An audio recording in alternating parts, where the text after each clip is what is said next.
Getting ghosted or suddenly ignored cuts deeper than almost any other rejection because it leaves you trapped in a cycle of confusion, self-doubt, and unanswered questions that can shake your confidence at its core. One day, there's a connection, shared moments, and words that felt real. The next, you're left staring at silence, wondering what went wrong, and replaying every detail in search of a clue.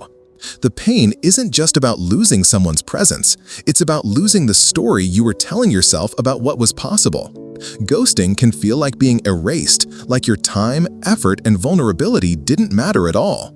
But the truth is, their decision to pull away or disappear is rarely about your worth, and almost always about their own inability to handle intimacy, honesty, or discomfort. In this video, we're breaking down exactly why people distance themselves and ghost, how to avoid letting their silence define you, and what it takes to regain your power, confidence, and peace. This isn't just a survival guide, it's your blueprint for turning heartbreak into the best thing that ever happened to your self-respect. The reality of ghosting is that it almost never happens out of nowhere, and it's rarely about a single moment or misstep. Instead, it's the end result of avoidance, fear, or emotional discomfort that's been building for longer than you realize. When someone distances themselves or disappears, it's often because they hit a wall they don't know how to climb. Maybe they're afraid of vulnerability, feel overwhelmed by their own emotions, or don't have the maturity or tools to communicate honestly when things get tough. Rather than facing discomfort, they choose the path of least resistance, silence, and escape. This isn't limited to romantic connections. Ghosting shows up in friendships, work relationships, even family. The person doing the ghosting usually hopes the problem will solve itself if they simply remove themselves from the situation. They may avoid confrontation, fear letting you down, or worry about being painted as the villain, so they vanish and leave you to fill in the gaps. Understanding this psychology is key to reclaiming your power. Their behavior is a reflection of their limitations, not your value. People who ghost are running from their own emotions, not yours. Once you see ghosting for what it is, a coping mechanism for those who can't handle emotional honesty, you can start to detach from the pain and stop searching for closure in places it will never be found. What ghosting really means is that someone else's avoidance, silence, or sudden distance is never a verdict on your value. And the sooner you accept this, the sooner you'll set yourself free from endless self-doubt. When people vanish without explanation, it's easy to assume you did something wrong or weren't enough, replaying every interaction and hunting for flaws that must have pushed them away. But this is a trap. Their decision to pull back is about their capacity, not your character. Ghosting is often the last resort for those who lack the emotional maturity to communicate disappointment, discomfort, or changing feelings with honesty. It's not that you didn't deserve a goodbye, it's that they didn't have the tools to give you one. Their silence is about their avoidance, their insecurity, or their inability to face the tension that comes with real connection. When you realize that your worth isn't up for debate based on who stays or who leaves, you take back control of your narrative. You can stop overanalyzing your every word and action and start seeing the bigger truth. People with real depth, courage, and respect communicate, even when it's hard. When someone ghosts you, they're showing you where their ceiling is, not where your value ends. The real lesson isn't to chase or convince, but to recognize that being left in silence says more about what they couldn't handle than what you failed to give. The emotional roller coaster that follows being ghosted or distanced is both real and completely normal, because human brains are wired for connection and closure, and silence is a trigger that sets off anxiety, self-doubt, and obsessive overthinking. When someone you care about suddenly disappears, your mind races to make sense of the void. You replay conversations, invent possible explanations, and alternate between anger, sadness, and desperate hope that they'll return with answers. This reaction isn't weakness, it's a natural survival instinct. Your body feels the absence like a loss, and your brain craves closure as a way to regain a sense of control. Left unchecked, these feelings can spiral into chasing, over-apologizing, or trying to fix things that were never really your fault. But understanding why you feel so triggered is the first step in breaking free from this emotional loop. The silence hurts not just because you miss them, but because it activates every old wound of abandonment, unworthiness, and rejection.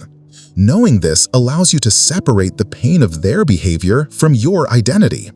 Instead of shaming yourself for feeling upset or confused, accept these emotions as a normal response, and know that how you handle the fallout is what will set you apart. Recognizing the roller coaster means you can ride out the storm without letting it define your actions, dignity, or self-worth. The power of non-reaction is one of the most important tools you can use when someone distances themselves or ghosts you, because your silence and refusal to chase is a message that speaks louder than any desperate plea or emotional outburst ever could. When you don't beg for answers, don't double text, and don't try to force a response from someone who has chosen to withdraw, you instantly flip the power dynamic, reminding both yourself and them that your value isn't dependent on their attention or approval. This isn't about playing games or pretending not to care. It's about holding your dignity and energy sacred, refusing to hand your self-respect over to someone who didn't even give you a goodbye. Every time you resist the urge to react, you send a powerful signal. You are not waiting by the phone. Your world doesn't shrink without their presence, and you won't abandon your standards or self-respect just because someone else walked away. The silence you keep becomes your shield, protecting your heart from further wounds and forcing the other person to sit with the consequences of their choice. In a world where desperation is common, restraint stands out.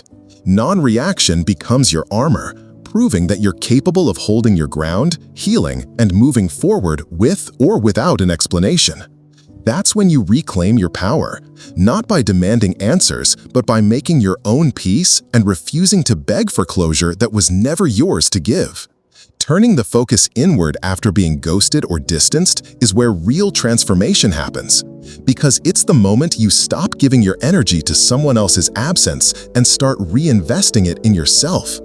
Instead of obsessing over their silence or waiting for them to validate your worth, you use the experience as fuel to strengthen your routine, heal your wounds, and level up in every area of your life. This isn't about pretending you don't care or suppressing your feelings, but about choosing self-respect over the hollow reassurance you'll never get from someone who walked away. When you shift your focus to your goals, your health, your passions, and your inner circle, you send a clear signal to your own mind that your happiness was never supposed to depend on anyone's approval but your own. Suddenly, their distance stops feeling like rejection and starts feeling like redirection, a blessing that pushes you to become more independent, attractive, and resilient. Every time you show up for yourself, whether it's hitting the gym, learning something new, reconnecting with friends, or simply honoring your emotions with kindness, you rebuild your confidence and remind yourself that your value is internal, unshakable, and not up for debate.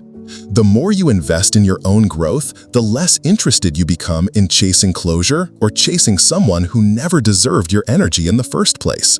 That's how you shift the power back, by making your life so full that their absence becomes irrelevant and your own self-respect becomes impossible to ignore. Why chasing never works comes down to a simple truth. The more you pursue someone who has distanced themselves or ghosted you, the more you reinforce the idea that you're operating from scarcity and desperation, and nothing is less attractive or more disempowering than giving all your energy to someone who has already withdrawn theirs. When you reach out repeatedly, beg for answers, or try to convince them to return, you hand over your self-respect and allow them to define your value by their presence or absence. This not only drives them further away, but it also erodes your own sense of worth and makes the silence feel even more painful. The psychology is clear. People respond to strength, not neediness. Scarcity makes you anxious, but it never makes you magnetic.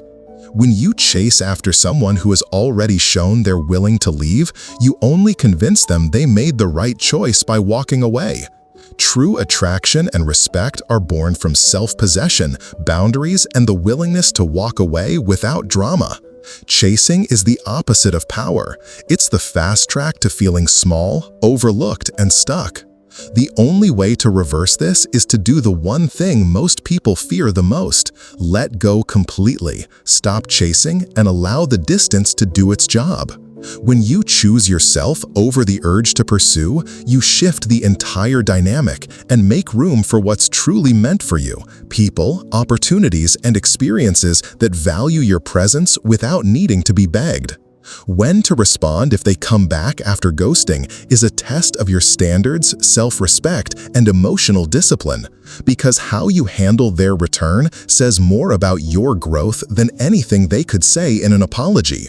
If someone who once disappeared suddenly reaches out, your first move isn't to rush in, seek validation, or make up for lost time. Instead, you pause and assess.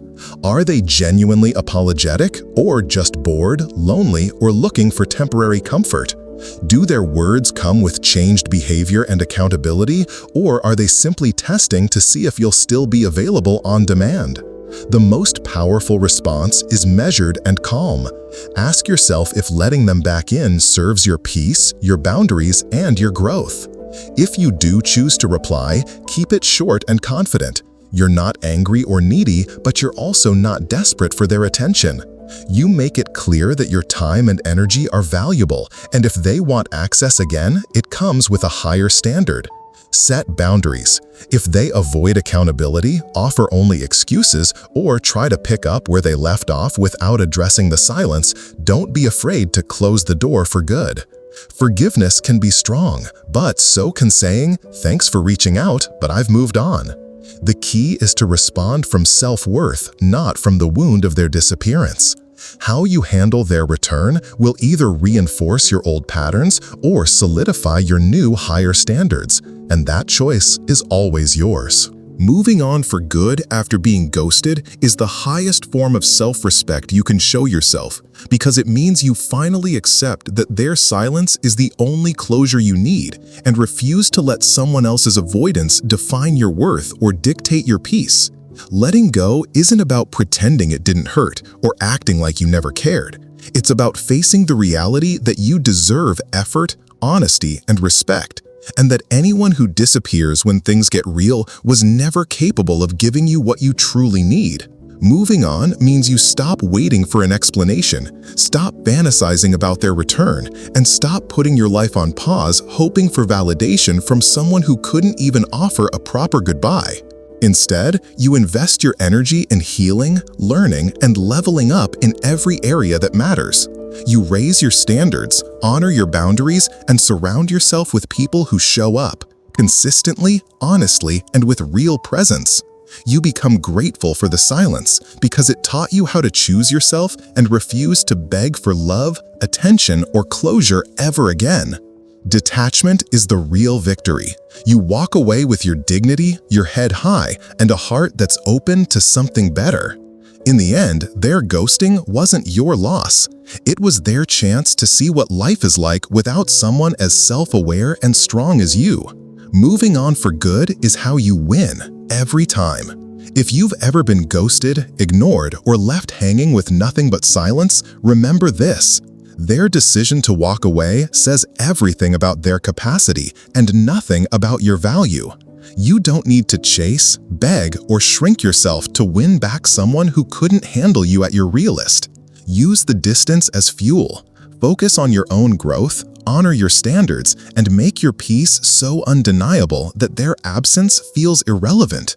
The strongest move you can make is to let go, invest in yourself, and become so centered that you never need someone's attention to feel whole. If you're ready to turn ghosting into your greatest comeback, subscribe for more Stoic Night strategies. Drop a comment about your biggest lesson from silence, and share this with anyone who needs the reminder: your power was never up for debate, and you never have to chase what's meant for you.